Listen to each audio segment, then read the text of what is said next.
हाँ भाई, तो कैसा चल रहा है पढ़ाई आप लोग का? बढ़िया। आज हम पढ़ेंगे human genetics.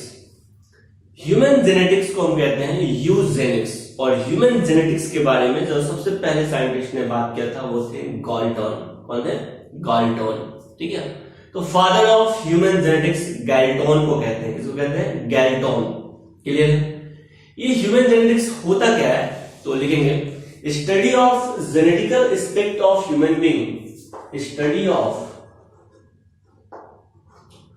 Genetical aspect of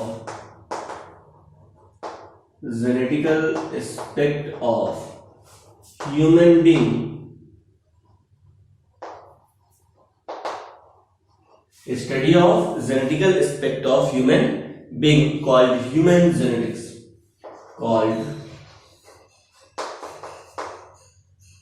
human genetics. तो ह्यूमन जेनेटिक्स क्या है? ह्यूमन के जेनेटिकल एस्पेक्ट का स्टडी करना, ह्यूमन बीइंग्स के जेनेटिकल एस्पेक्ट का स्टडी करना क्या कहलाता है? ह्यूमन जेनेटिक्स कहलाता है। तो हम पढ़ने वाले हैं ह्यूमन जेनेटिक्स। और आपको पता है कि जो ह्यूमन बीइंग्स है ये आइडियल मॉडल नहीं है, आइडियल ऑर्गेनिज्म नहीं है ह्यूमन जेनेटिक्स का स्टडी करने के लिए। मतलब ह्यूमन जेनेटिक्स पढ़ रहे हैं लेकिन ह्यूमंस एक आइडियल मॉडल ऑर्गेनिज्म नहीं है ह्यूमन जेनेटिक्स के स्टडी के लिए। ऐसा क्यों? आप बता सकते हैं? पहला रीजन है कि control process are not possible. आप अगर इसमें चाहे डिजायरेबल प्रोसेस वाला क्रॉस फर्टिलाइजेशन हो जाए, पॉसिबल नहीं है। चाहेंगे सेल्फ फर्टिलाइजेशन हो जाए, समझ में आ रहा है, सिग मैटिंग हो जाए, पॉसिबल नहीं है यहाँ पे आसानी से। तो पहला कारण है control process are not possible. दूसरा, ह्यूमंस का जो लाइफ साइकिल होता है, जो लाइफ स्पैन होता है, वो काफी बड़ा होता है, यानी long generation time. Second, less number of progeny production. एक बार के रिप्रोडक्टिव प्रोसेस में बस वन नंबर ऑफ प्रोजेनी ही आएगा। ठीक है, यानी less number of progeny production. उसके अलावा large number of chromosome per cell, छोटा सा सेल और उसमें number of chromosome 46। Clear? Next reason है हाई डिग्री ऑफ हेटेरोजाइगोसिटी, यानी काफी यहां पे वेरिएशन है। ठीक है, एक ऑर्गेनिज्म दूसरे ऑर्गेनिज्म से बहुत अलग है। मतलब एक ह्यूमन दूसरे ऑर्गेनिज्म से बहुत सारे मायने में क्या है? अलग है। हेटेरोजाइगोसिटी काफी देखने को यहाँ पे मिलता है ह्यूमंस में। और लास्ट कारण है a large number of quantitative characters, यानी ह्यूमंस के पास बहुत सारे क्वांटिटेटिव कैरेक्टर्स हैं। तो हम पढ़ने वाले हैं ह्यूमन जेनेटिक्स, लेकिन ह्यूमन एक मॉडल ऑर्गेनिज्म नहीं है ह्यूमन जेनेटिक्स के स्टडी के लिए। क्यों? क्योंकि सबसे फर्स्ट रीजन क्या है? Control process are not possible. Control process are not possible. इसके अगर आप इसका हेडिंग देना चाहें तो आप दे सकते हैं कि humans are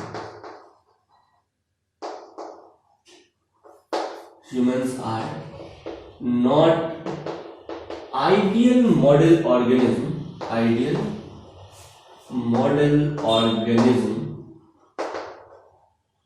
humans are not ideal model organism for study of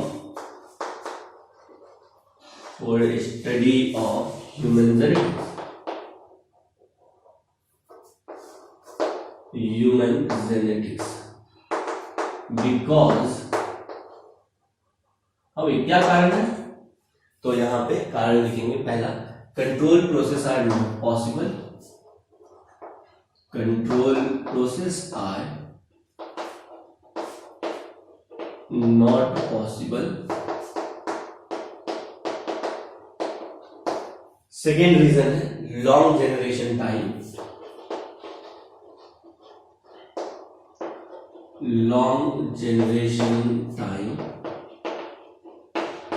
next reason है, थर्ड रीजन क्या है? Less number of progeny production.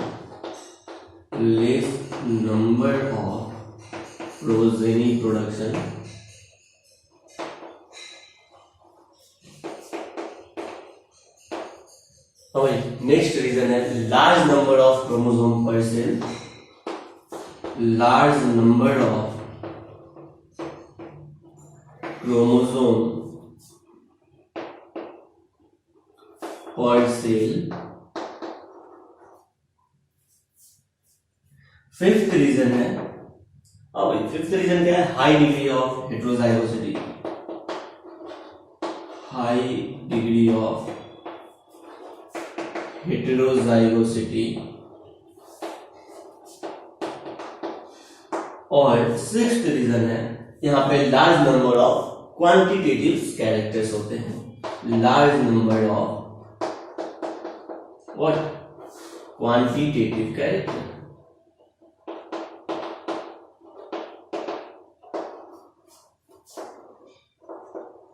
Large number of quantitative characters. तो ये सब कुछ रीजन है जिसके कारण ह्यूमंस आइडियल ऑर्गेनिज्म नहीं है जेनेटिक्स का स्टडी करने के लिए। इसलिए हम इनडायरेक्ट मेथड यूज करते हैं ह्यूमन जेनेटिक्स का स्टडी करने के लिए। क्या इनडायरेक्ट मेथड यूज करते हैं ह्यूमन जेनेटिक्स को स्टडी करने के लिए। और इस इनडायरेक्ट मेथड में हम पढ़ते हैं पेडिग्री एनालिसिस। क्या पढ़ते हैं, पेडिग्री एनालिसिस। बायोकेमिकल इन्वेस्टिगेशन, मतलब क्या केमिकल कंस्टिट्यूएंट है एक ह्यूमंस में और दूसरे ह्यूमंस में, और ये दोनों अगर डिफरेंट है तो क्या डिफरेंट केमिकल्स का लोचा है। नेक्स्ट है karyotyping. Karyotyping number of and structure of chromosome से रिलेटेड है। नेक्स्ट है study of genetic disorder in twins. और नेक्स्ट है पॉपुलेशन जेनेटिक्स। क्या है, पॉपुलेशन जेनेटिक्स। तो हम अपने 12th के according indirect method of human genetics का स्टडी करने के लिए हम पढ़ेंगे पहला पेडिग्री एनालिसिस और लास्ट पॉपुलेशन जेनेटिक्स। बाकी ये बायोकेमिकल इन्वेस्टिगेशन, कैरियोटाइपिंग, ये सब आप मेडिकल कॉलेज में जाके पढ़ेंगे। ठीक है, तो यहां तक नोट डाउन करेंगे। इसके बाद हम देखेंगे कि कौन कौन से मेथड्स हैं ह्यूमन जेनेटिक्स का स्टडी करने के लिए इनडायरेक्ट वे में। चलिए, तो यहां तक आप नोट डाउन कीजिए। नेक्स्ट हेडिंग देंगे क्या, that's why indirect method are used in, that's why indirect methods are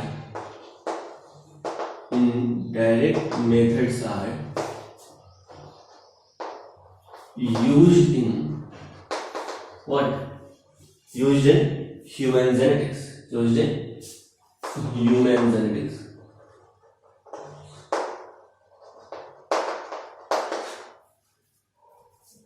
first indirect method है अपना पेडिग्री एनालिसिस।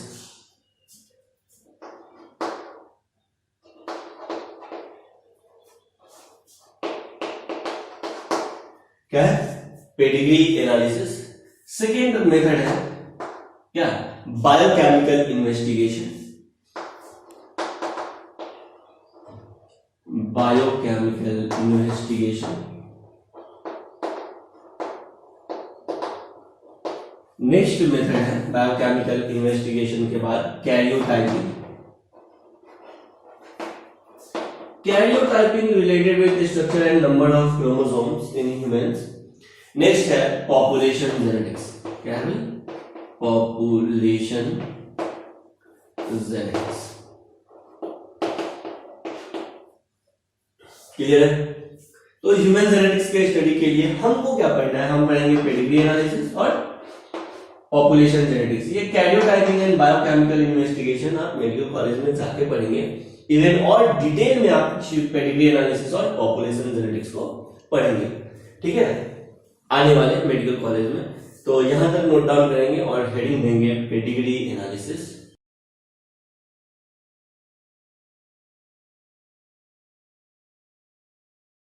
हेडिंग देंगे पेडिग्री एनालिसिस। क्या है pedigree analysis?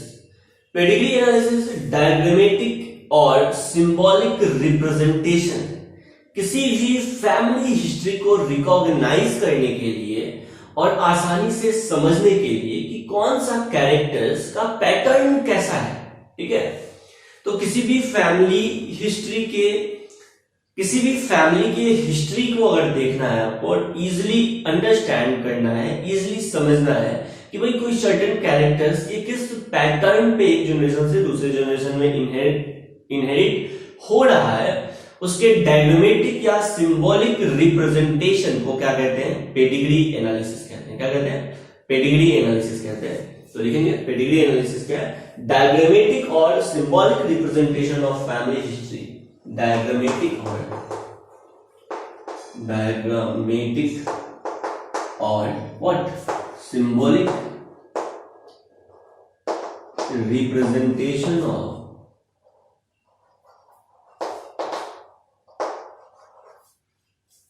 diagrammatic or symbolic representation of family history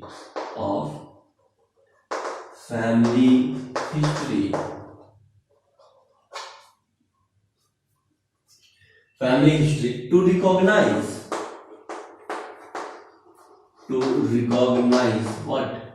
To recognize and easily understood manner. History to recognize and easily understood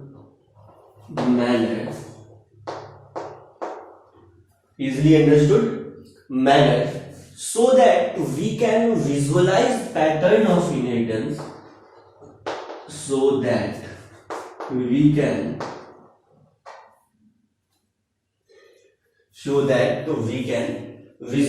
pattern of inheritance,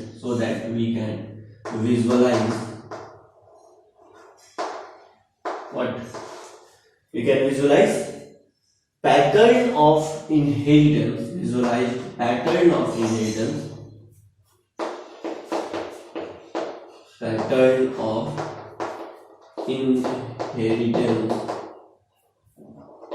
at a glance. Clear?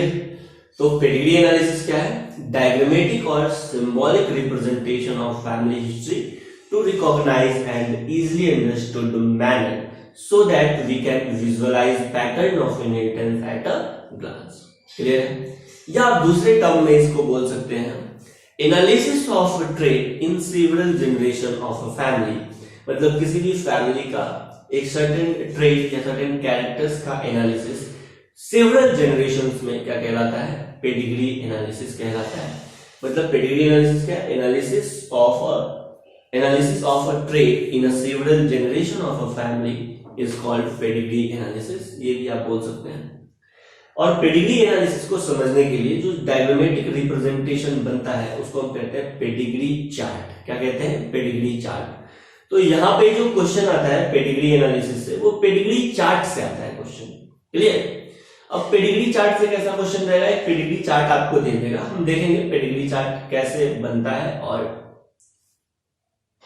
Pedigree chart का question कैसे solve करते हैं। Chart आपको दिया रहेगा, ठीक है, pedigree chart, और पहचानना होगा कि ये जो डिजीज है ये ऑटोसोमल रिसेसिव डिजीज है या फिर सेक्स लिंक्ड रिसेसिव डिजीज है या सेक्स लिंक्ड डोमिनेंट डिजीज है या ऑटोसोमल डोमिनेंट डिजीज है। ठीक है, इस तरह से आपको पहचानना होगा पेडिग्री एनालिसिस के चार्ट से क्वेश्चन। अच्छा, जरूरी नहीं है कि ऑप्शन आपको autosomal recessive, autosomal dominant, sex linked recessive या सेक्स लिंक्ड डोमिनेंट दे। समझ में आ गया? आपको डिजीज का नाम भी दे सकता है। क्या? डिजीज का नाम भी दे सकता है। जैसे पूछ देगा सिकल सेल एनीमिया, ठीक है, तो आपको पता होना चाहिए sickle cell anaemia autosomal recessive disorder है। जैसे आपको पूछ देगा मायोटोनिक डिस्ट्रोफी, इसमें से मतलब ये जो पेडिग्री चार्ट है ये किसके लिए सही है, और ऑप्शन में आपको ऑटोसोमल डोमिनेंट ना देके दिया रहेगा मायोटोनिक डिस्ट्रोफी, तो आपको पहचानना होगा कि भाई ये जो मायोटोनिक डिस्ट्रोफी है ये ऑटोसोमल डोमिनेंट डिसऑर्डर है। और मायोटोनिक डिस्ट्रोफी एनसीईआरटी में लिखा भी हुआ है, ठीक है, इसलिए myotonic dystrophy autosomal dominant disease जो है या डिसऑर्डर ये इंपॉर्टेंट हो जाता है। तो समझ में आ गया क्वेश्चन कैसा आएगा? पेडिग्री चार्ट दे देगा और पूछेगा इसमें से ये जो पेडिग्री चार्ट है ये क्या रिप्रेजेंट करता है, autosomal dominant, autosomal recessive, autosomal या sex linked recessive, sex linked dominant, या फिर ऑप्शन डिजीज के नाम के अकॉर्डिंग होगा। तो आपको पेडिग्री चार्ट को पहचानना होगा कि अगर ये ऑटोसोमल डोमिनेंट का चार्ट है तो ऑटोसोमल डोमिनेंट इसमें से कौन सा डिसऑर्डर है।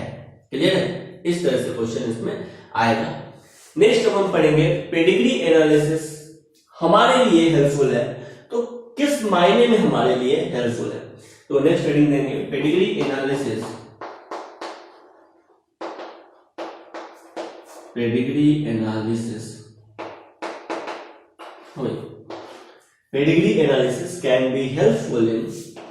can be helpful in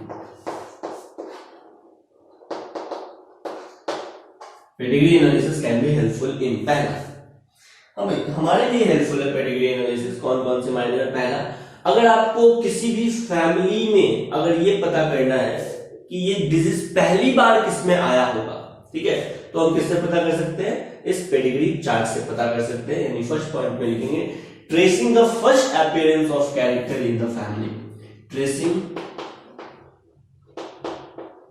the first character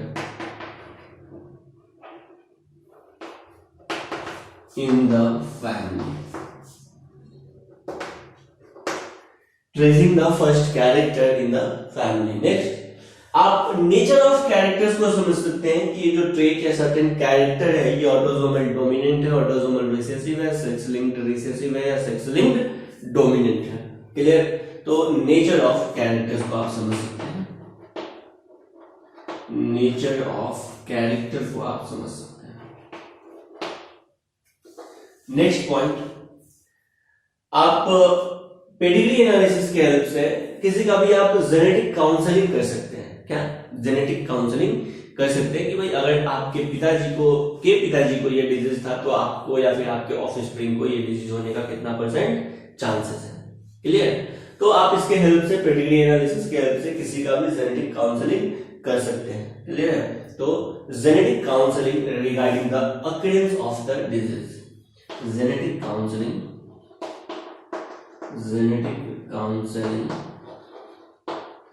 regarding the occurrence of the disease.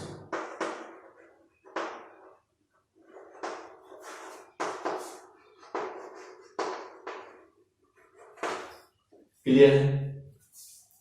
तो यहां तक आप नोट डाउन करेंगे, फिर आगे देखते हैं कौन कौन सा टूल किट हमको पेडिग्री एनालिसिस को समझने में हेल्प करेगा।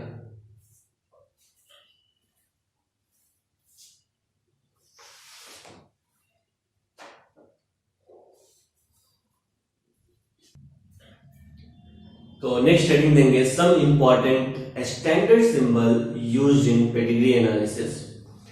देखो तो कुछ इंपॉर्टेंट सिंबल है जो पेडिग्री एनालिसिस में हम यूज करते हैं। सम इंपॉर्टेंट सिंबल,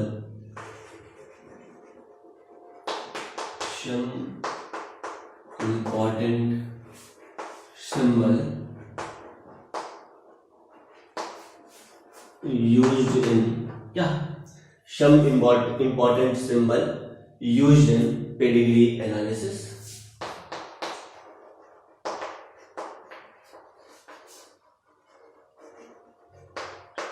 तो पेडिग्री एनालिसिस को समझने में कुछ इंपॉर्टेंट सिंबल्स हैं जो आपका हेल्प करेंगे। सबसे पहले तो वैसा पर्सन जिसको पूरे फैमिली में पहली बार जेनेटिक डिसऑर्डर हुआ होगा, वैसे पर्सन को कहते हैं प्रोबैंड। क्या कहते हैं? प्रोबैंड। तो प्रोबैंड से अगर क्वेश्चन आता है कि भाई प्रोबैंड क्या है, तो आप समझ गए प्रोबैंड क्या है। प्रोबैंड वैसा पर्सन है जो स्टार्टिंग पॉइंट है जेनेटिक डिसऑर्डर के लिए या जेनेटिक स्टडी की फैमिली, किसी भी फैमिली के जेनेटिक स्टडी के लिए स्टार्टिंग पॉइंट है, वैसे पर्सन को क्या बोलते हैं? प्रोबैंड। क्या कहते हैं? प्रोबैंड।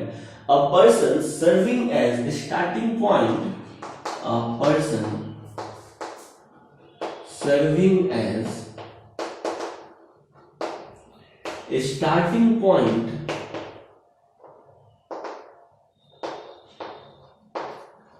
a person serving as starting point for the genetic study of family, for the genetic study of family, for the genetic study of family.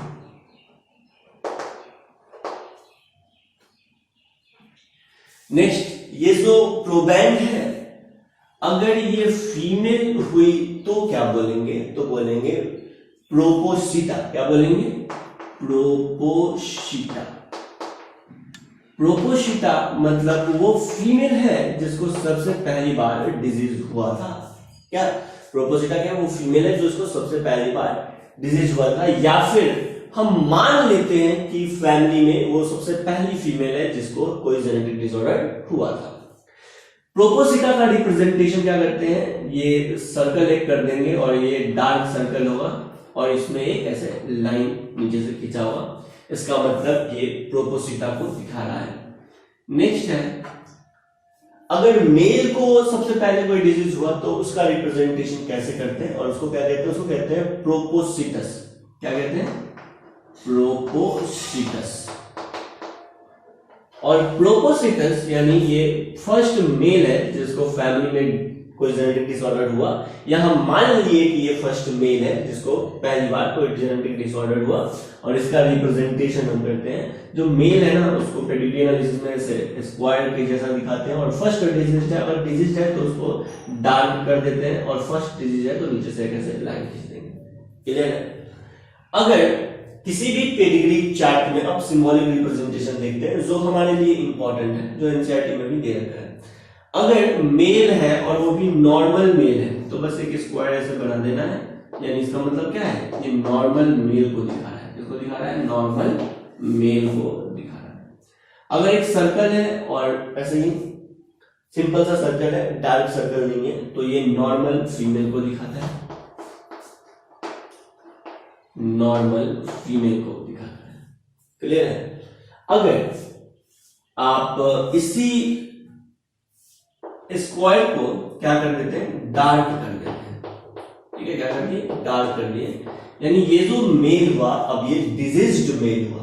क्या हुआ, डिजीज्ड मेल। और अगर हम ये सर्कल बनाते हैं और इसको क्या कर देते हैं, डार्क कर देते हैं, तो ये भी फीमेल है, लेकिन क्या है, ये diseased female.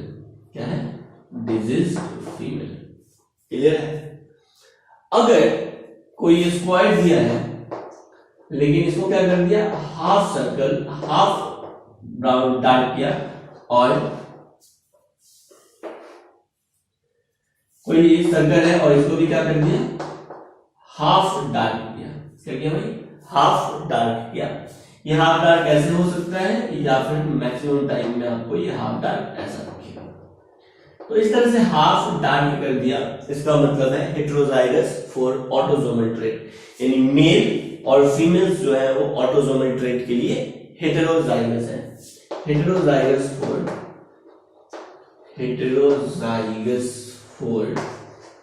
What, for autosomal trait. Clear.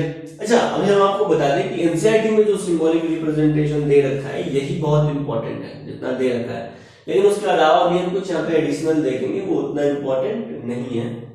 अगर कैरियर को दिखाना होगा तो क्या करेंगे, एक सर्कल ले लेंगे और इस सर्कल में एक छोटा सा पॉइंट ले लेंगे। ठीक है, इसका मतलब ये रिप्रेजेंट कर रहा है कैरियर, और वो भी कैरियर किसके लिए, एक्स लिंक्ड रिसेसिव के लिए। किसके लिए, एक्स लिंक्ड रिसेसिव, चाहे मेल या फिर फीमेल। अगर इस तरह से एक सर्कल है, बीच में एक पॉइंट है, इसका मतलब क्या है, carrier for X linked recessive, carrier for X linked recessive.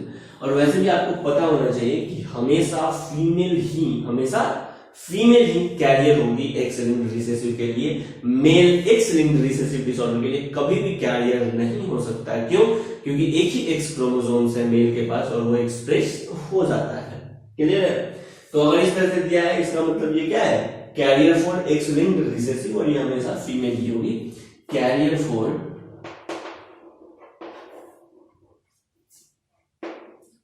X linked recessive, X linked recessive, carrier for X linked recessive. Clear है। नेक्स्ट, अगर ये मेल का सिंबॉलिक रिप्रेजेंटेशन स्क्वायर और अगर ये फीमेल का सिंबॉलिक रिप्रेजेंटेशन सर्किल, और दोनों के बीच में अगर ऐसा लाइन है, इसका मतलब ये लाइन क्या दिखा रहा है, ये लाइन दिखा रहा है मैरिज लाइन को। किसको दिखा रहा है भाई, मैरिज लाइन को। तो ये मैरिज लाइन है, मतलब ये मेल और ये फीमेल के बीच शादी हो चुका है। क्लियर है। अगर एक ये स्क्वायर है, नॉर्मल स्क्वायर, ठीक है, ये मेल को रिप्रेजेंट कर रहा है, और नॉर्मल सर्कल ये फीमेल को रिप्रेजेंट कर रहा है, और दोनों के बीच क्या हो जाए, डबल लाइन खींचा जाए। क्या, डबल लाइन। इसका मतलब क्या है, मैरिज हुआ है लेकिन किसी ब्लड रिलेटिव के बीच मैरिज हुआ है। ठीक है, तो मैरिज बिटवीन ब्लड रिलेटिव, यानी आप लिख सकते हैं blood relative marriage, blood relation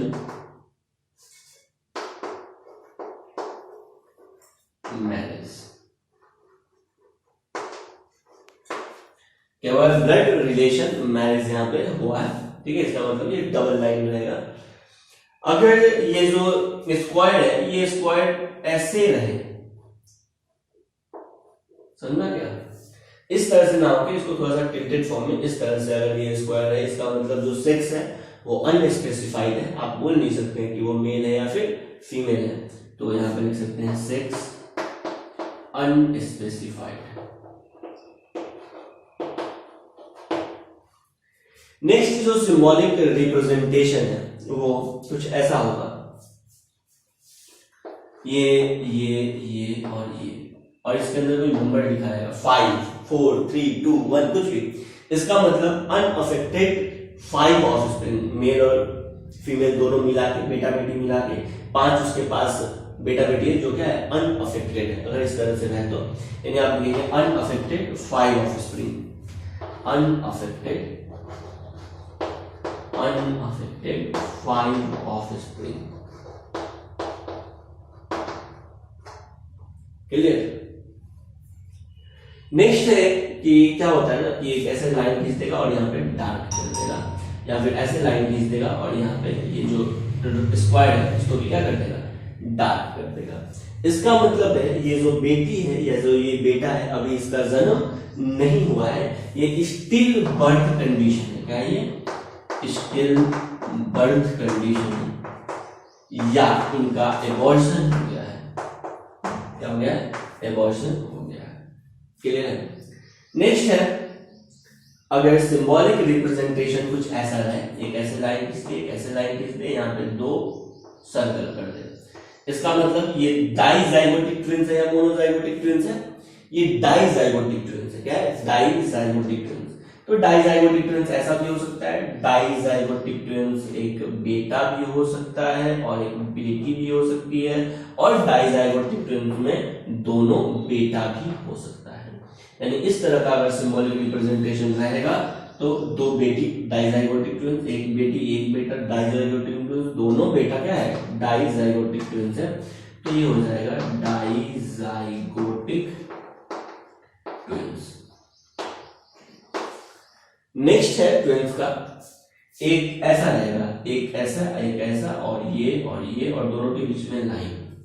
कहने का मतलब ये भी ट्विंस है लेकिन ये मोनोजाइगोटिक ट्विंस को दिखा रहा है। मोनोजाइगोटिक ट्विंस में या तो दोनों बेटी ही होगी या तो दोनों बेटा ही होगा, ठीक है। और इस तरह से बीच में लाइन आएगा, इसका मतलब ये दिखाता है किसको, मोनोजाइगोटिक ट्विंस को। किसको दिखा रहा है, ये मोनोजाइगोटिक ट्विंस को।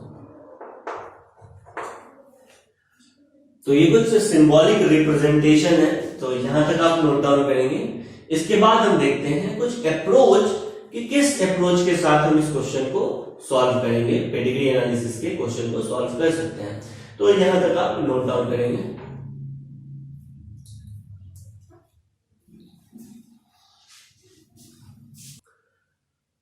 नेक्स्ट अब हम देखेंगे जेनेटिक डिसऑर्डर। तो ये जो पेडिग्री एनालिसिस है इसमें हम कैसे जेनेटिक डिसऑर्डर का पता लगाते हैं, ठीक है। सबसे पहला बात तो ये आता है, तो वैसा जेनेटिक डिसऑर्डर जो मेंडेलियन जेनेटिक्स को फॉलो करता होगा। क्या, जो मेंडेलियन जेनेटिक्स को फॉलो करता है, जो मेंडेलियन पैटर्न पे एक जनरेशन से दूसरे जनरेशन में इनहेरिट होता है, वैसे डिसऑर्डर्स का हम यहाँ पे पता लगाते हैं, इन्वेस्टिगेशन करते हैं किसमें, पेडिग्री एनालिसिस में। तो अगर आपसे पूछा जाए कि पेडिग्री एनालिसिस में हम जेनेटिक डिसऑर्डर का इन्वेस्टिगेशन करते हैं, जेनेटिक डिसऑर्डर के इनहेरिटेंस का पता लगाते हैं, तो किस तरह का डिसऑर्डर होता है, तो आपको जवाब देना है मेंडेलियन डिसऑर्डर। या मेंडेलियन डिसऑर्डर कहने का मतलब है कि वैसा डिसऑर्डर जो मेंडेलियन पैटर्न पे एक जनरेशन से दूसरे जनरेशन में ट्रांसफर होता है, ठीक है।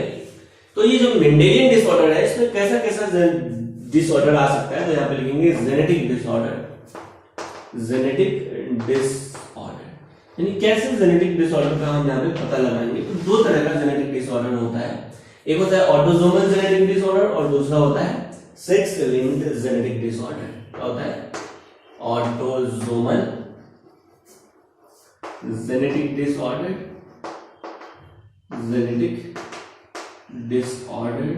और दूसरा होता है sex linked genetic disorder, sex linked genetic disorder.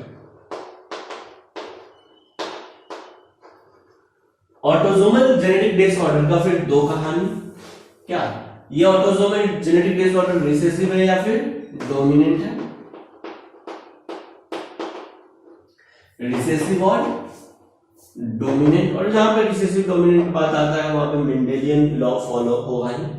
और सेक्स लिंक्ड जेनेटिक डिसऑर्डर भी दो तरह का, क्या ये रिसेसिव है और क्या ये डोमिनेंट है? क्लियर? तो आप यहां तक नोट डाउन करेंगे। और इसमें जैसे ऑटोसोमल रिसेसिव डिजीज में क्या क्या है आपको पता है, ऑटोसोमल डोमिनेंट में क्या क्या है आपको पता है, वैसे ही सेक्स लिंक्ड रिसेसिव में क्या है, सेक्स लिंक्ड डोमिनेंट में क्या है। यहाँ सिकल सेल एनीमिया, फिनाइलकीटोन्यूरिया, थैलेसीमिया हो सकता है, यहाँ पे मायोटोनिक डिस्ट्रॉफी हो सकता है, यहाँ पे सिकल नहीं, यहाँ पे क्या हो सकता है, हीमोफीलिया हो सकता है, कलर ब्लाइंडनेस हो सकता है, और सेक्स लिंक्ड डोमिनेंट डिसऑर्डर पे बहुत सारे डिस्ट्रॉफी डिजीज हो सकते हैं। तो यहां तक आप नोट डाउन करेंगे और इसमें क्या क्या होगा डिजीज का एग्जांपल आपको पिछले लेक्चर्स के हेल्प से या अपनी नोट्स के हेल्प से यहाँ पे मेंशन करना है। क्लियर है? अब हम सीखेंगे कि पेडिग्री से जो क्वेश्चंस आएगा, पेडिग्री चार्ट का जो क्वेश्चन आएगा उसको हम कैसे सॉल्व करेंगे। क्वेश्चन सॉल्व करने के लिए हमारे पास एक ट्रिक है, यस नो टेक्निक। क्या है? Yes no technique. तो यस नो टेक्निक्स क्या है और इसको कैसे अप्रोच करना है, ठीक है, ये हम सीखने वाले हैं। इस यस नो टेक्निक्स में बहुत कम एक्सेप्शंस भी है जहां पे ये टेक्निक अपना काम नहीं करेगा, लेकिन फिर भी वो हमारे रिजल्ट को अफेक्ट नहीं करेगा। ठीक है, चलिए तो देखते हैं। मान लेते हैं सबसे पहले एक डिजीज हमको दिया रहेगा ऑटोसोमल डोमिनेंट। क्या दिया रहेगा भाई? Autosomal dominant. ठीक है, तो ऑटोसोमल डोमिनेंट डिजीज में ये capital B small B disease होगा, capital B small capital B ये भी क्या होगा? डिजीज होगा। इसका मतलब अगर इस तरह का जीनोटाइप होता है तो ये जो फीमेल होगी ये भी क्या होगी? डिजीज होगी, और ये जो मेल होगा ये भी क्या होगा? डिजीज होगा।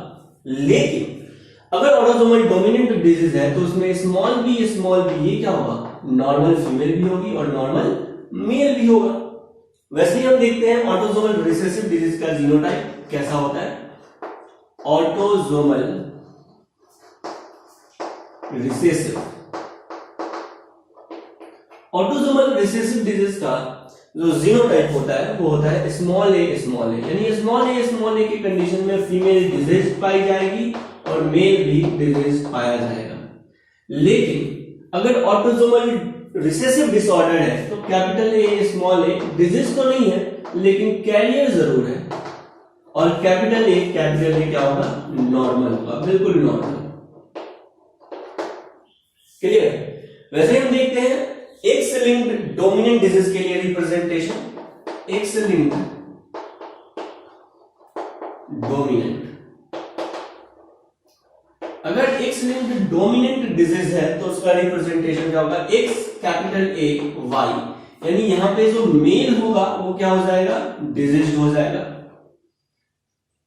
Next x A x.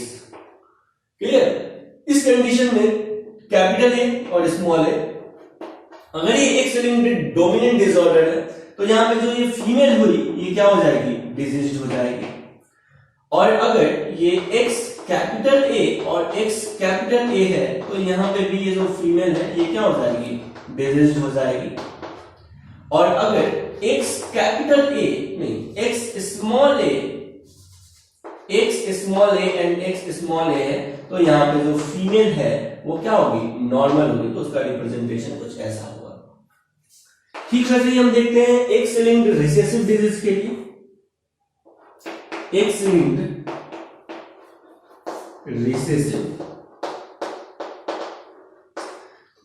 And recessive disease के लिए जो रिप्रेजेंटेशन होगा x स्मॉल डी वाई, यहाँ पे जो मेल होगा वो डिजीज होगा, मेल का रिप्रेजेंटेशन ऐसा और ये डिजीज होगा।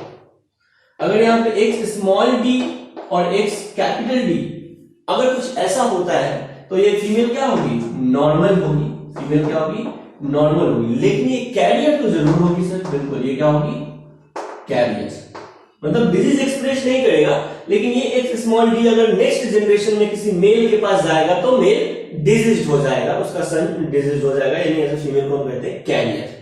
नेक्स्ट स्मॉल डी एक स्मॉल डी अगर होगा तो यहाँ पे जो फीमेल होगी वो क्या हो जाएगी, डिजीज हो जाएगी, क्या होगी, फीमेल डिजीज हो जाएगी।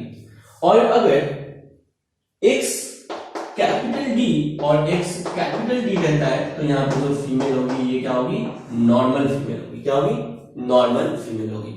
क्लियर है यहां तक? तो ये कुछ सिंबॉलिक रिप्रेजेंटेशन है, ये आप नोट डाउन करेंगे, फिर आगे बढ़ते हैं।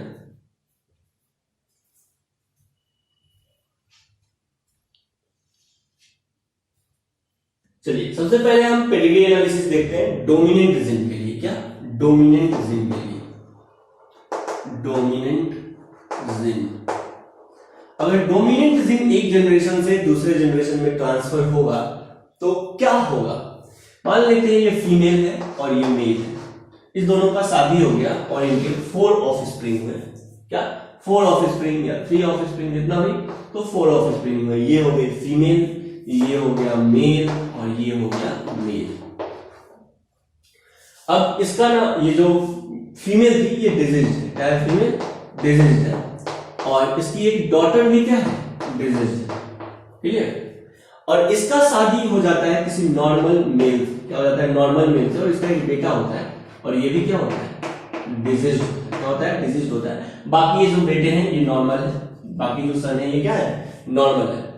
अगर इस तरह का पेडिग्री चार्ट आपको दिखता है जिसमें चाइल्ड अफेक्टेड, बस देख रहे हैं चाइल्ड अफेक्टेड और पेरेंट भी अफेक्टेड, क्या, चाइल्ड अफेक्टेड है, पेरेंट अफेक्टेड है, चाइल्ड अफेक्टेड है, पेरेंट अफेक्टेड है। अगर इस तरह का पेडिग्री चार्ट में अगर दिखता है क्या, चाइल्ड अफेक्टेड, पेरेंट अफेक्टेड, फिर यहाँ पे देखो चाइल्ड अफेक्टेड तो पेरेंट अफेक्टेड, अगर इस तरह का है।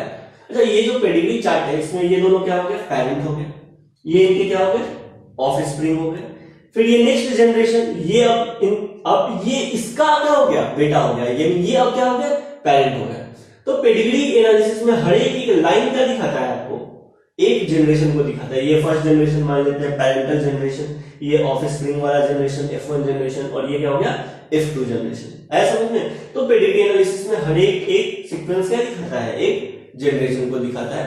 तो देखो यहाँ पे चाइल्ड अफेक्टेड यानी पेरेंट अफेक्टेड भी है, और यहाँ पे देखो चाइल्ड अफेक्टेड तो इसके पेरेंट भी क्या है, अफेक्टेड है। अगर ऐसा होता है, कैसा सर, तो चाइल्ड अफेक्टेड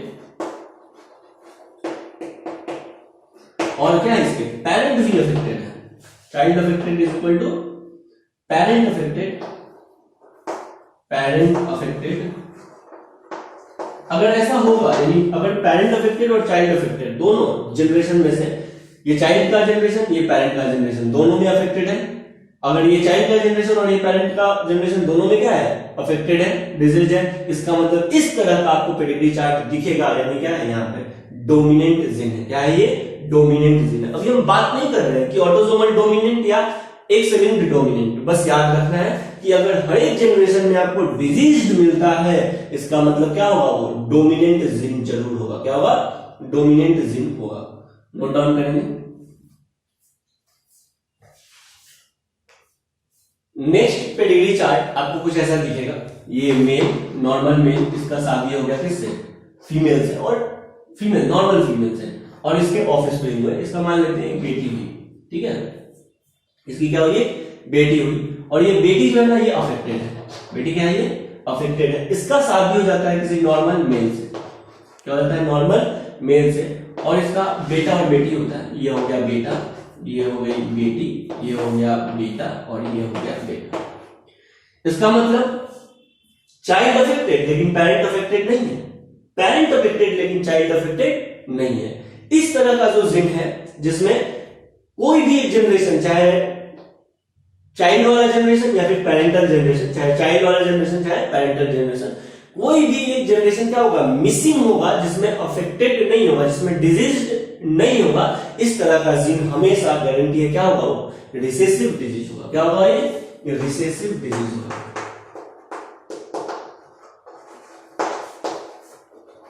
ठीक है, तो ये रिसेसिव डिजीज का जीन है। क्या है, रिसेसिव डिजीज का जीन है। अगर यदि आपको पेरेंटल पेडिग्री चार्ट में, क्या पेडिग्री चार्ट में एक जनरेशन नॉन अफेक्टेड, दूसरा जनरेशन अफेक्टेड और फिर इसका जनरेशन नॉन अफेक्टेड, इस तरह का मिलता है, इसका मतलब इस तरह का पेडिग्री एनालिसिस, पेडिग्री चार्ट क्या होगा, रिसेसिव डिजीज वाला होगा। अभी रिसेसिव डिजीज वाले में किस तरह का रिसेसिव होगा ये हम नहीं बोल रहे हैं कि ऑटोसोमल रिसेसिव होगा या फिर सेक्स लिंक्ड रिसेसिव होगा। क्लियर है, तो यहां तक नोट डाउन करेंगे। इसमें क्या देखने को मिल रहा है, अगर चाइल्ड अफेक्टेड है, चाइल्ड अफेक्टेड है तो क्या पेरेंट अफेक्टेड है, पेरेंट अफेक्टेड है। अगर चाइल्ड अफेक्टेड है तो पेरेंट अफेक्टेड नहीं है, नहीं है ना। यानी इस तरह का जो भी डिजीज होगा वो क्या होगा, रिसेसिव डिजीज या रिसेसिव जीन को रिप्रेजेंट करेगा। तो इसको भी आप नोट डाउन करेंगे। अभी हम क्या कर रहे हैं, बस एक फ्रेम तैयार कर रहे हैं जिससे हम अपने ट्रिक को बना सके। पहला ट्रिक था अपना डोमिनेंट जीन के लिए। डोमिनेंट जीन जो भी होगा, जहां भी होगा, फिक्स है कि अगर पेरेंट अफेक्टेड तो चाइल्ड अफेक्टेड, या फिर चाइल्ड अफेक्टेड तो पेरेंट अफेक्टेड जरूर होगा।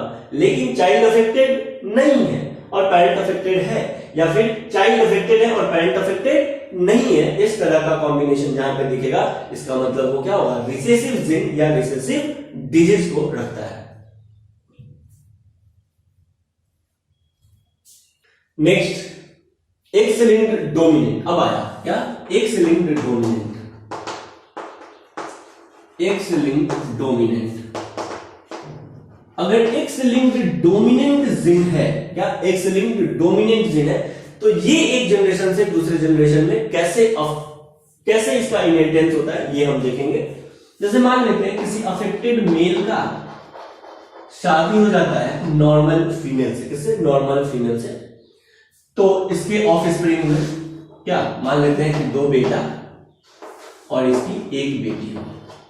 ठीक है, तो अगर फिक्स है कि अगर मेल अफेक्टेड है, क्या मेल अफेक्टेड है, यानी अगर फादर अफेक्टेड है तो उसकी जितनी भी डॉटर हुई वो क्या होगी, अफेक्टेड होगी। अगर फादर अफेक्टेड है तो उसकी जितनी भी डॉटर है वो क्या होगी, अफेक्टेड होगी। अगर इस तरह का आपको पेडिग्री चार्ट में कुछ सीक्वेंस मिलता है कि फादर अफेक्टेड तो जितनी भी इसकी डॉटर हुई क्या हुई, अफेक्टेड, जितनी भी डॉटर होगी वो क्या होगी, फिक्स है, अफेक्टेड होगी। इस तरह का अगर पेडिग्री चार्ट मिलता है तो वो क्या है, एक्स लिंक्ड डोमिनेंट डिजीज है। यानी फर्स्ट अपना यहां से रूल आया क्या, all affected male have affected daughters, या all affected father have, all affected father, all affected father have affected daughter. अगर अफेक्टेड फादर है और अफेक्टेड डॉटर है, बेटा को कुछ नहीं हुआ, सन को कुछ नहीं हुआ, सन अनअफेक्टेड है, तो इस तरह का डिजीज क्या हो जाएगा, all affected father have affected daughter, affected father have all affected daughters. Clear है, affected father have all affected daughter, affected father have all affected daughter. Clear है। दूसरा, अगर इसका शादी, अफेक्टेड फीमेल का शादी किसी नॉर्मल मेल से करवा देते हैं, किसी नॉर्मल मेल से करवा देते हैं, तो क्या होगा कि अब इसका ऑफस्प्रिंग होगा। हो सकता है इसके ऑफस्प्रिंग में ये जो मेल है ये नॉर्मल हो और कुछ मेल क्या हो, डिजीज्ड हो, और ये कुछ मेल फीमेल क्या होगी, अनअफेक्टेड होगी। ठीक है, और यहां पे भी फीमेल अनअफेक्टेड या फीमेल डिजीज हो सकती है। ठीक है, लेकिन हमको देखना है किससे, बस फीमेल को इस सन से देखना है, यानी मदर को किससे देखना है, हमको सन से देखना है। यानी अफेक्टेड मेल अगर है और अफेक्टेड फीमेल है, यानी अफेक्टेड सन और अफेक्टेड सन की अफेक्टेड मां भी जो है ना वो क्या है, अफेक्टेड है। इस कंडीशन में भी क्या होगा, एक्स लिंक्ड डोमिनेंट डिजीज होगा। क्या होगा, एक्स लिंक्ड डोमिनेंट डिजीज होगा। तो यहां पे लिखेंगे अफेक्टेड मेल है, अफेक्टेड मदर, क्या फिक्स है कि ऑल नहीं यूज कर रहे हैं यहां पे, अफेक्टेड मेल है, अफेक्टेड मेल है, अफेक्टेड मदर।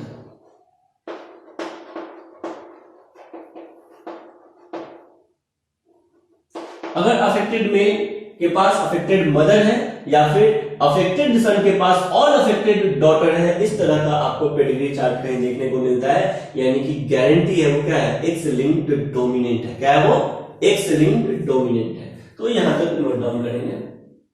तो फर्स्ट ट्रिक हम क्या देखें, फर्स्ट ट्रिक में देखें कि क्या चाइल्ड अफेक्टेड है तो पेरेंट अफेक्टेड है।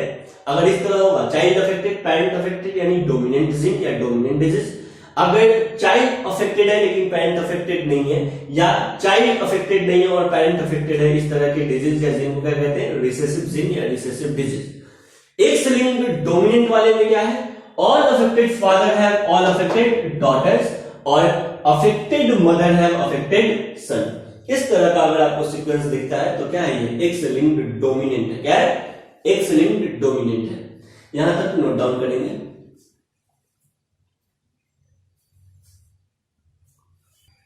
नेक्स्ट हम पे डिग्री चार्ट देखते हैं एक्स लिंक्ड रिसेसिव के लिए। किसके लिए, एक्स लिंक्ड रिसेसिव के लिए। मान लेते हैं ये जो फादर है ये अफेक्टेड होगा और ये जो मदर होगी ये अनअफेक्टेड होगी।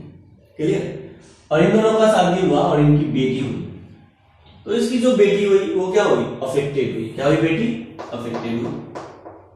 क्लियर। नेक्स्ट, इस अफेक्टेड डॉटर का जो शादी है किसी नॉर्मल मेल से कर दिया जाता है। किससे, नॉर्मल मेल से कर दिया जाता है। तो इसके ऑफस्प्रिंग होते हैं जिसमें से 4 में से 3 जो है ना वो बेटा होता है और तीनों बेटा ना अफेक्टेड है। तीनों बेटा क्या है, अफेक्टेड है। और इसकी एक बेटी होती है और वो बेटी क्या है, अनअफेक्टेड है। यानी इस तरह का कंडीशन आपको कहीं दिखता है तो वो क्या है, recessive linked, X linked recessive disease. क्या है, एक्स लिंक्ड रिसेसिव डिजीज है। एक्स लिंक्ड रिसेसिव डिजीज है। यानी एक्स लिंक्ड रिसेसिव में क्या लिखा, all affected female have affected son, have all affected son. Fix है क्या, all affected female have affected son, ये रहेगा ही रहेगा। क्या होगा, all affected female have, X linked recessive में देखना है all affected female have affected son, all affected female have, all affected female have, female यानी mother, all affected mother have what, affected son. All affected mother है affected son. अगर ऐसा है all affected mother है affected, all affected sorry mother है affected son, ये condition होता है। तो यानी ये डिजीज जो है वो क्या, एक्स लिंक्ड रिसेसिव डिजीज है। या फिर all affected daughter have affected father, all affected daughter have affected father. अगर ये कंडीशन है all affected daughter have affected father, अगर ये कंडीशन भी है तो ये क्या होगा, क्या होगा, एक्स लिंक्ड रिसेसिव डिसऑर्डर होगा। तो नेक्स्ट पॉइंट यहां पे बनाएंगे, all affected female have affected father, all affected female have, all affected female have affected father. अगर इस तरह का भी केस है तो वो रिसेसिव डिजीज को, एक्स लिंक्ड रिसेसिव डिजीज को रिप्रेजेंट करता है। तो दो दिखने को मिला यहाँ पे, affected mother have all affected son और दूसरा affected female have affected father. अगर ये कंडीशन है तो वो एक्स लिंक्ड रिसेसिव डिसऑर्डर को दिखाता है। तो यहां तक आप नोट डाउन करेंगे इसको और उसके बाद हम इसकी ट्रिक्स को बनाने का कोशिश करते हैं।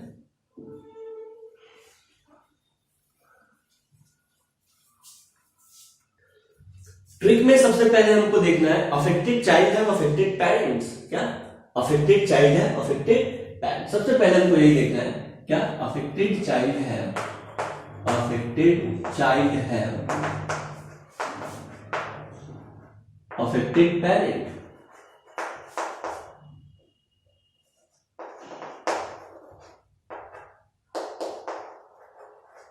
मतलब कुछ ऐसा,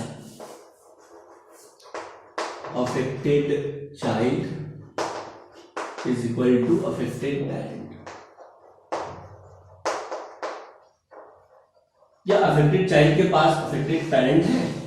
क्लियर। सबसे पहले तो हम ये देखेंगे, अगर ऐसा है यस, अगर इसका जवाब यस में है तो क्या होगा, और इसका जवाब अगर नो में है तो क्या होगा?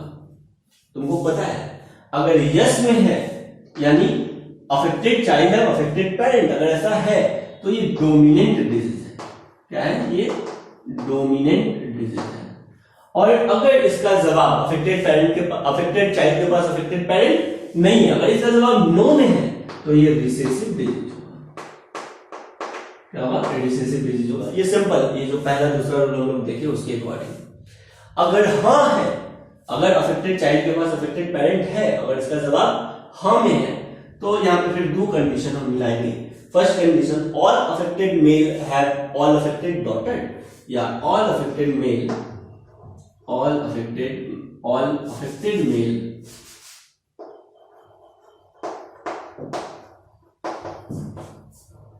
have affected daughter,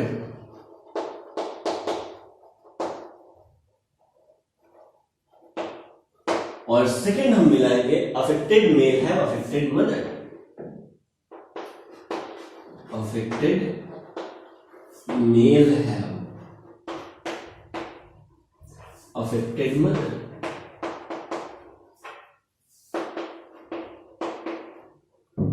अगर इस दो क्वेश्चंस का जवाब अगर हाँ में है, यस, और अगर नो में है तो क्या होगा? अगर जवाब यस में है तो वो होगा एक्स लिंक्ड डोमिनेंट। क्या होगा? X linked dominant. तो वो होगा एक्स लिंक्ड डोमिनेंट। और अगर जवाब नो में है, अगर जवाब नो में है तो वो होगा ऑटोजोमल डोमिनेंट। क्या होगा? Autosomal dominant.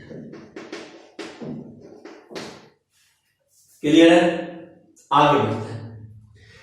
अगर ऑल अफेक्टेड चाइल्ड या अफेक्टेड चाइल्ड है अफेक्टेड पेरेंट नहीं है, अगर जवाब ना में होगा यानी वो रिसेसिव है, और फिर हम दो क्वेश्चन मिलाएंगे। क्या? ऑल अफेक्टेड फीमेल है affected son, all affected female है, ऑल अफेक्टेड फीमेल है अफेक्टेड सन, अफेक्टेड सन। ये देखेंगे। सेकेंड क्वेश्चन हम देखेंगे। क्या? ऑल अफेक्टेड फीमेल है affected father, all affected female है, ऑल अफेक्टेड फीमेल है अफेक्टेड फादर। अगर इसका जवाब हाँ में है तब क्या होगा, और अगर इसका जवाब ना में है तब क्या होगा? अगर इसका जवाब हाँ में है, यस, तो ये जो डिजीज होगा वो होगा एक्स लिंक्ड रिसेसिव। क्या होगा? X linked recessive. और अगर इसका जवाब ना में है तो होगा ऑटोजोमल रिसेसिव, ऑटोजोमल रिसेसिव। अगर इसका जवाब किसमें है? नो में है। और अगर हाँ में है तो एक्स लिंक्ड रिसेसिव, और अगर जवाब नो में है तो ऑटोजोमल रिसेसिव। क्लियर है? इस ट्रिक के बेसिस पे हम बहुत सारे क्वेश्चन को अभी प्रैक्टिस करेंगे और देखेंगे। क्लियर है? तो यहां तक आप नोट डाउन करेंगे। एक बार इसको रिकैप करते हैं कि क्वेश्चन कैसे सॉल्व करना है, इस टेबल का कैसे हेल्प लेना है। वो भी हम क्वेश्चन प्रैक्टिस करने वाले हैं बहुत सारा। क्लियर? तो ये जो ट्रिक है अभी के अभी आपके पेज पे होना चाहिए, आप इसको नोट डाउन करेंगे। ट्रिक क्या है पहले देखेंगे। फर्स्ट क्वेश्चन पूछना है अफेक्टेड चाइल्ड है अफेक्टेड पेरेंट, अगर जवाब हाँ में है यानी डोमिनेंट डिजीज तो होगा। आगे बढ़ेंगे। ऑल अफेक्टेड मेल है अफेक्टेड डॉटर्स, अगर ये भी हाँ में है। ऑल अफेक्टेड मेल है अफेक्टेड डॉटर, अगर ये ऑल अफेक्टेड मेल है अफेक्टेड मदर, अगर ये भी हाँ में है, अगर हाँ में तो वो जो जेनेटिक अपना पेडिग्री चार्ट होगा वो क्या होगा? X linked dominant. अगर जवाब ना में है तो वो होगा ऑटोसोमल डोमिनेंट। नेक्स्ट बढ़ते हैं।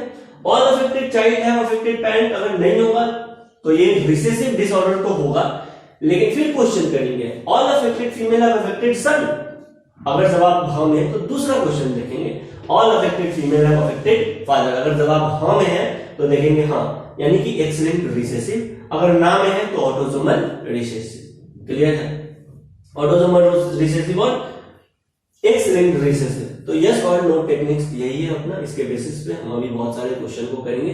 तो अभी के अभी आपके पास ये जो पेडिग्री चार्ट है, ठीक है, मतलब ये जो ट्रिक है यस और नो टेक्निक्स का, ये ट्रिक अभी आप इसको नोट डाउन कीजिए। और ऐसे बहुत सारे पेडिग्री चार्ट अभी आएंगे अपने बोर्ड पे और हम उसको इस चार्ट के हेल्प से करेंगे, वो भी 2 सेकेंड के अंदर। ठीक है,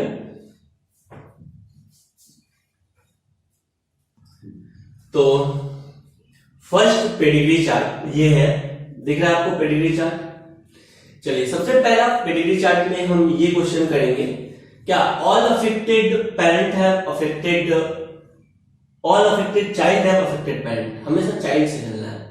affected child have affected parent, affected child have affected parent. सब में सबके पास देखो अफेक्टेड चाइल्ड है तो अफेक्टेड पेरेंट है, और अफेक्टेड चाइल्ड है तो अफेक्टेड पेरेंट है। जवाब हाँ में है। नेक्स्ट क्वेश्चन देखेंगे, all affected female have affected, all affected male have affected daughter.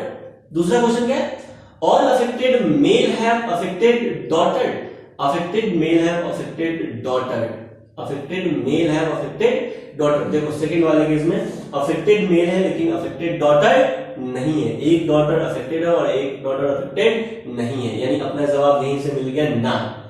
दोनों में से कोई एक क्वेश्चन भी ना होगा, इसका मतलब क्या हो जाएगा, ये ऑटोसोमल डोमिनेंट। क्या हो जाएगा, ऑटोसोमल डोमिनेंट। क्लियर है? दोनों क्वेश्चंस को क्या होना चाहिए, यस में होना चाहिए। जो पेडिग्री चार्ट देख रहे हैं इसमें देखो पहला क्वेश्चन खुद से पूछना है, affected child have affected parent, yes. Affected child have affected parent, yes. अगर जवाब हाँ में है ये डोमिनेंट होगा। डोमिनेंट में नेक्स्ट क्वेश्चन जाते हैं, all affected male have affected daughters. क्या all affected male have affected daughters? देखो तो affected male have affected daughter नहीं, सेकंड केस में अफेक्टेड मेल है लेकिन इसकी 2 डॉटर है, एक अफेक्टेड और एक अफेक्टेड नहीं है, यानी जवाब किसमें मिला हमको, ना में मिला, यानी ये डिजीज क्या हो गया, ऑटोसोमल डोमिनेंट। क्या हो गया, ऑटोसोमल डोमिनेंट। क्लियर है? वैसे ही नेक्स्ट पेडिग्री चार्ट आप में जाएंगे हम। नेक्स्ट पेडिग्री चार्ट दिखा आपको। चलिए सबसे पहला सवाल पूछना है, क्या affected child have affected parent, affected child है अफेक्टेड पेरेंट। क्या अफेक्टेड चाइल्ड के पास अफेक्टेड पेरेंट है? हाँ भाई नहीं, एक बीच वाला देखो कंडीशन, ये नीचे में अफेक्टेड चाइल्ड है लेकिन अफेक्टेड पेरेंट नहीं है, यानी जवाब मिला हमको ना में। ना में मिला तो ये क्या है, रिसेसिव। अब रिसेसिव में भी ये क्या है, तो इसके लिए next question, all affected female have affected son. क्या all affected female have affected son? क्या अफेक्टेड फीमेल है तो अफेक्टेड सन है? नहीं, ये जो फर्स्ट दिखा रहा है अफेक्टेड फीमेल है लेकिन इसका जो एक बेटा है वो अफेक्टेड नहीं है, यानी जवाब हमको मिला ना में, यानी ये क्या हो गया, ऑटोसोमल रिसेसिव। क्या हो गया, ऑटोसोमल रिसेसिव। क्लियर है? इसी तरह से हम नेक्स्ट क्वेश्चन में जा रहे हैं, तो ये है अपना क्वेश्चन थर्ड। अब भाई इस थर्ड क्वेश्चन में क्या क्वेश्चन खुद से करना है, पहला all affected child have affected parent. हाँ भाई affected child have affected parent, yes. Affected child have affected parent, yes.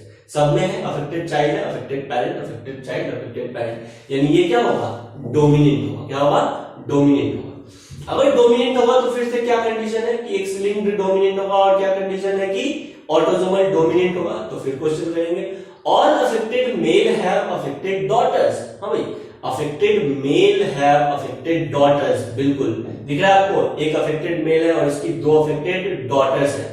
Next question पूछना है, affected male have affected mother. बिल्कुल अफेक्टेड मेल है और अफेक्टेड मदर भी है, दिखा आपको, फर्स्ट जनरेशन में अफेक्टेड मेल है और अफेक्टेड मदर भी है। इसका मतलब ये क्या है, एक्स लिंक्ड डोमिनेंट डिसऑर्डर है। क्या है, X linked dominant disorder. Clear है? क्वेश्चन नंबर 4 ये रहा पेडिग्री चार्ट।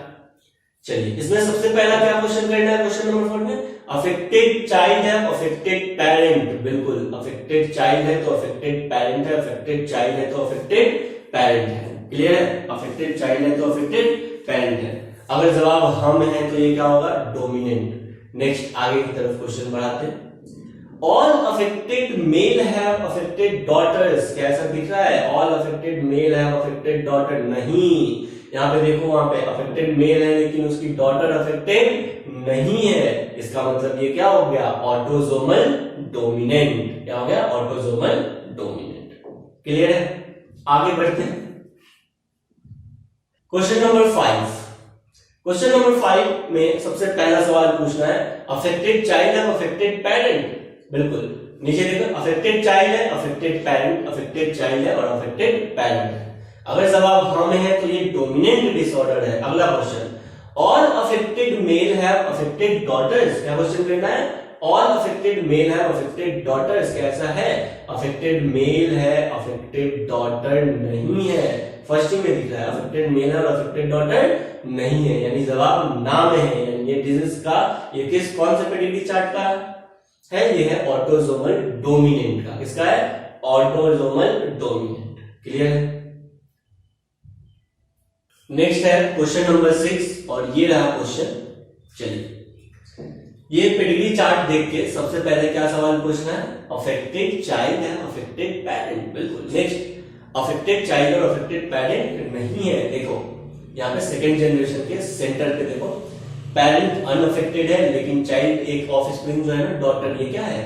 नॉर्मल नहीं, ये डिजीज्ड है। क्या है ये? डिजीज्ड है। दिखा? चलिए, तो अफेक्टेड चाइल्ड है लेकिन इसका पेरेंट अफेक्टेड नहीं है, यानी गारंटी के साथ ये क्या है? रिसेसिव का पेडिग्री चार्ट है। क्या है? रिसेसिव का पेडिग्री चार्ट है। अब रिसेसिव में भी ये किसका है? एक्स लिंक्ड या फिर एक्स लिंक्ड रिसेसिव या फिर ऑटोसोमल रिसेसिव। तो नेक्स्ट क्वेश्चन करेंगे, all affected female have affected son, affected female have affected son नहीं।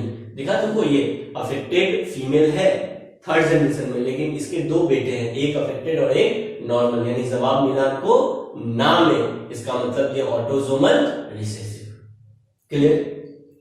वैसे ही हम बढ़ते हैं क्वेश्चन नंबर 7। क्वेश्चन नंबर 7 दिखा? पहला सवाल क्या पूछना है? अफेक्टेड चाइल्ड है अफेक्टेड पेरेंट। दिखा? नहीं, और यहां पे दिख रहा है अफेक्टेड पेरेंट है लेकिन अफेक्टेड चाइल्ड नहीं है। दिखा? और यहां पे ऐसा भी दिख रहा है कि चाइल्ड अफेक्टेड है लेकिन इसके पेरेंट अफेक्टेड नहीं है, यानी जवाब मिला ना में। इसका मतलब ये रिसेसिव डिसऑर्डर है। अब रिसेसिव में भी कैसा? ऑटोसोमल रिसेसिव या फिर सेक्स लिंक्ड रिसेसिव। तो सवाल पूछेंगे, all affected female have affected son, ये आपके पास चार्ट होना चाहिए। All affected female have affected son. दिखा? All affected female have affected son, क्या ऐसा है? Affected female have affected son है क्या? नहीं, ऐसा तो नहीं है सर, यानी जवाब मिला हमको ना में। अफेक्टेड फीमेल है लेकिन कोई भी ऑफस्प्रिंग, कोई भी सन जो है ना, वो अफेक्टेड नहीं है। इसका मतलब ये है ऑटोसोमल रिसेसिव। किसका है? ऑटोसोमल रिसेसिव का है।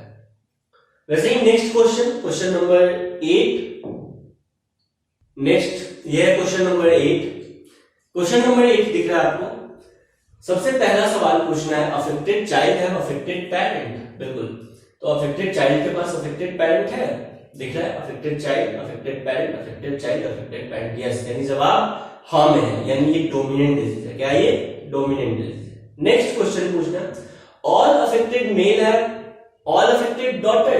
क्या ऑल अफेक्टेड मेल के पास अफेक्टेड डॉटर है? नहीं, ऑल अफेक्टेड मेल के पास अफेक्टेड डॉटर नहीं है। इसका मतलब जवाब ना में गया, तो ये क्या है? ऑटोसोमल डोमिनेंट है। क्या है? Autosomal dominant.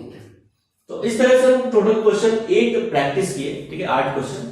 इस तरह से आप बहुत सारे क्वेश्चंस को बना सकते हैं। आपके एनसीईआरटी में भी 2 पेडिग्री चार्ट दिया हुआ है, उसको अभी आप करके देखिए इसी ट्रिक के बेसिस पे, यस और नो टेक्निक्स के बेसिस पे।